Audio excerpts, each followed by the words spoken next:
अच्छा। हमारे हमारे 4 हस्बैंड नहीं मरे हैं और तो मुझे गोली लगी थी।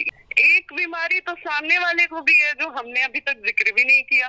13 दिसंबर को पवन सिंह कोर्ट में पेशी के दौरान ज्योति सिंह के ऊपर 3 गंभीर आरोप लगाए, जिसमें पहला आरोप ज्योति सिंह नशा का सेवन करती है और ज्योति सिंह के पुराने संबंध रहे हैं, और तीसरा पेट पे गोली का निशान है। इस चीज का खुलासा करते हुए ज्योति सिंह ने जवाब दिया है और पवन सिंह को लेकर एक बहुत बड़ा खुलासा किया है। बताया है कि पवन सिंह को भी एक बीमारी है। तो ज्योति सिंह के अवैध संबंध को लेकर ज्योति सिंह का पहला जवाब पवन सिंह की तरफ है, अगर किसी के साथ ज्योति सिंह का संबंध था तो उस लड़के को लाया जाए और खड़ा किया जाए। दूसरा सवाल, पेट पे गोली का निशान। ज्योति सिंह का कहना है कि फादर के फ्रेंड से गोली चली थी, ज्योति सिंह को लगा था।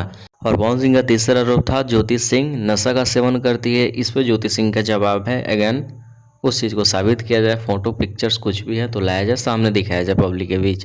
पवन सिंह के पास कोई एविडेंस नहीं है, ज्योति सिंह का कहना है। पवन सिंह सिर्फ ऐसे ही हवा में उड़ रहे हैं।